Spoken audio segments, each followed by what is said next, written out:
olunaku olwaleero ensi yonna ejjaguza olunaku olw'omukyala. Naye ffe ng'abakyala bannayuganda tetuli bamativu olwa biki ebigenda mu maaso, kubanga omukyala essaawa eno anyigirizibwa, tuyita mu kunyigirizibwa kungi nnyo. Ebintu byonna ebisinga ebiriwo naddala ku nsonga z'eddembe ly'obuntu bisinga kunyigiriza ffe abakyala. Kyalibadde kya ssanyu okubeera ng'essaawa eno tuli mu kuba, kyalibadde kirungi essaawa eno nga tuli mu kuba ngoma, tuli mu kuzina ng'abakyala abalala bonna mu nsi yonna gye bali. Naye kyannaku tetusobola kuzina kubanga babbaffe essaawa eno bali mu makomera. Tulina ono muganda waffe wuuno baawe Machete Yasin ali mu kkomera essaawa eno, baamusiba kati myaka 2, tawozesebwa, tamanyi na kiddako, yamulekera abaana 2.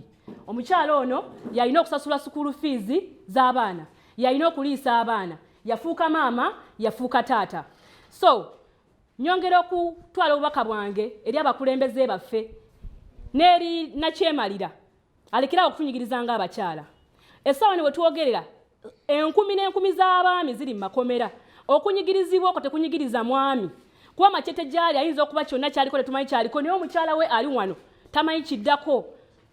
Embeera mbi, ekonomi enzibu, nti ogenda okwesanga buli musajja ali mu kkomera emabega we waliyo omukyala abonaabona olunaku olwaleero. So kitegeeza buli olaba omusajja omu nga bamusibye, mukyala we abonaabona, abaana be babonaabona, buli omu abonaabona. So kati nze ng'omukyala wamu ne bannange tusobola kutuula butuuzi lw'ebino ebintu nga bigenda mu maaso, tulina okusituka, tusazeewo era olwaleero tugenda gatta eddoboozi. Tugenda gatta eddoboozi ku maloboozi amangi agazze gavaayo, tusabe oba tuteekewo embeera batuwe abantu baffe. Bwe balina emisango bawozesebwe. N'ekirala balekerawo okuwamba abantu. Ekirala balekerawo okusiba abantu nga tebayita mu mateeka. Omuntu oba omusibye ng'omanyi alina omusango mutwale mu kkooti asalirwe. So y'ensonga lwaki tuli wano olunaku olwaleero twagala okusindika obubaka bwaffe eri ensi yonna, si mu Uganda mokka, si mu Africa mokka, but to the whole world, nti tetuli bamativu n'ebigenda mu maaso mu Uganda era tetusobola kujaguza olunaku lwaleero ng'abakyala. Tume Allen nga ndi mukyala wa Yasinisa ekitoleko, yandekera abaana 2 okumala kati gigenda wera myaka 2, abaana tebasoma, rent batugoba mu nyumba, bannange simanyi na kyakula, so akuza luno lunaku ng'omukyala ng'omwami wange taliiwo ate nga ndi mu kunyigirizibwa, abaana bange tebasoma bali waka batudde. Eyo okulwanirira bannaffe like nga mukyala Olivia Lutaaya amaze emyaka 2 mu kkomera naye nga tawozesebwa, yaleka abaana be tebaliiko ayamba. Bannaye muveeyo, abakyala mwena gye muli tulwanirire bakyala bannaffe, twerwanirire ng'abakyala. Bannaye kisusse, abaana tebakyalina bataata, embeera tugikooye. Please abamaama abakyala mwena gye muli muveeyo tugatte eddoboozi lyaffe nga bamaama, because ffenna tubonaabona kyekimu. Abamu muyinza okubeera eyo nga musirise naye nammwe ebibanyiga bye bitunyiga. Bangi bamaama bali eyo bakaaba, abaana baabwe baabuzibwa, tebamanyi na gye bali, tebamanyi misango ki gye baakola. So tusaba mwenna bekikwatako, bakyala bannaffe abakulembeze b'eggwanga lino, kuba mwemanyi tetugenda kumenya omu ku omu, muveeyo mulwanirire ku bakyala. Mukyala Olivia Lutaaya abonyebonye emyaka 2 naye nga tawozesebwa, abaana be yabalekaawo tebaliiko ayamba. So tubikooye.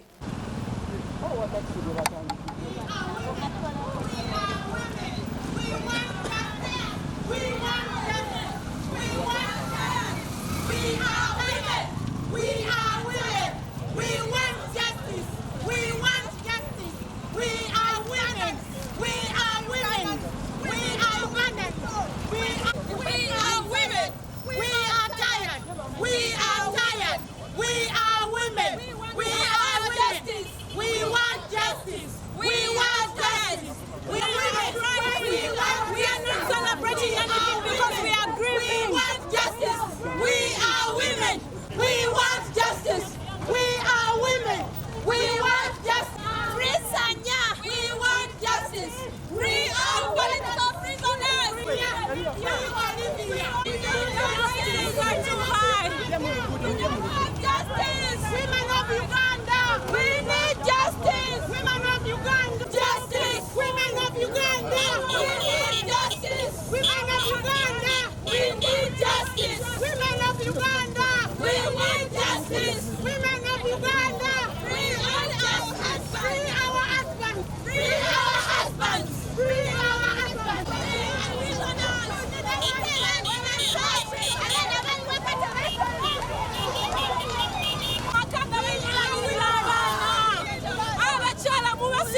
But the truth is, police is brutal. Our mothers are in prison for no reason. Their husbands are being arrested for no reason.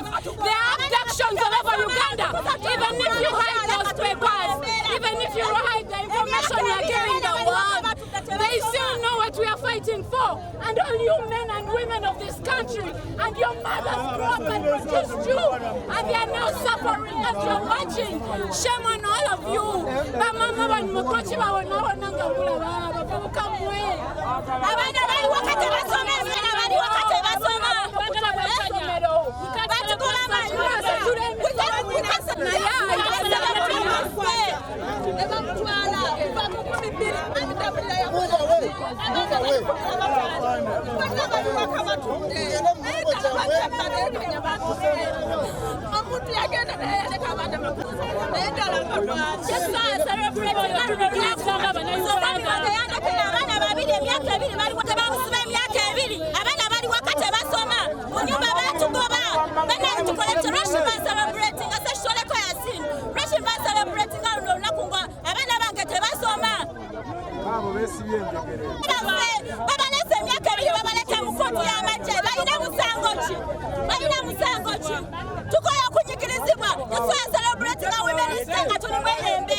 We are Ugandans. This is our land and we are ready to die. We are not violent. We are not violent.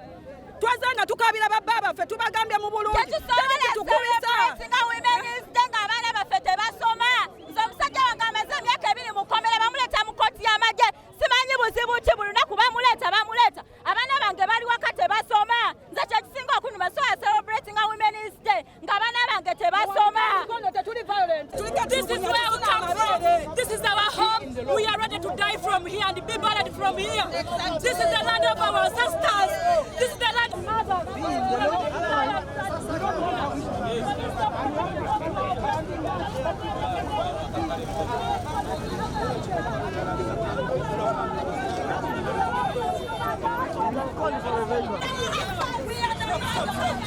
Stop there.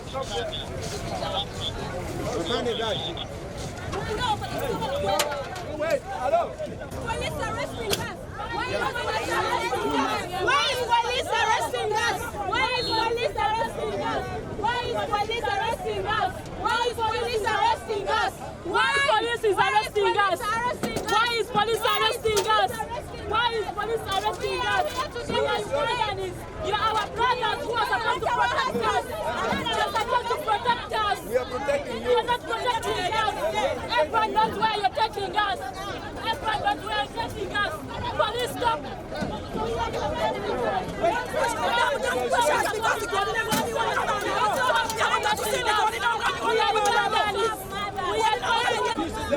The police of Uganda hate women. The police stay back in Uganda.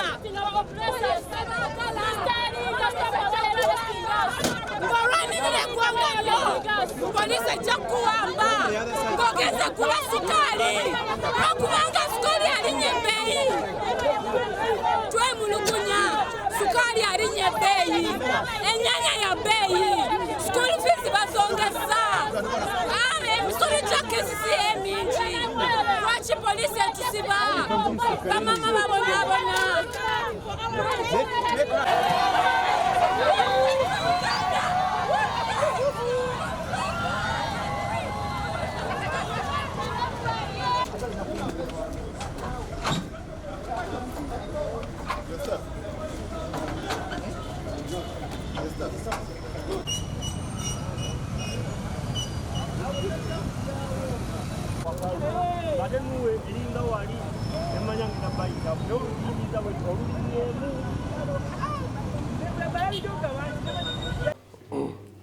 Twafunye amawulire anti waliwo abakyala abateeseteese oba bateekateeka okwekalakasa ate tino bagenda kwesibira mu njegere nga okwekalakasa nga bagamba nti oba omulamwa baliko nti baagala abakazi n'abasajja baabwe abali mu kkomera babate kituufu ssaawa 4 ez'okumakya netufuna ate amawulire amalala anti abakyala bateeseteese okwekalakasa kati baabano balina emmotoka namba UBF 705B kumpi n'ekizimbe kyabadde ekizimbe kya Crane Bank awo Wandegeya. Abasirikale baffe ne bagenda ne babakwata kati babakuteyo ne bakwatayo kumi kati bali mu kaduukulu kaffe aka Wandegeya police station. Twabaguddeko omusango gwa inciting violence. Omusango gwa inciting violence naye okunoonyereza kutandisi sijja bawulira nti tujja batwala mu kooti enkya oba ddi naye leka abakugu baffe abakola okunoonyereza bamale okunoonyereza.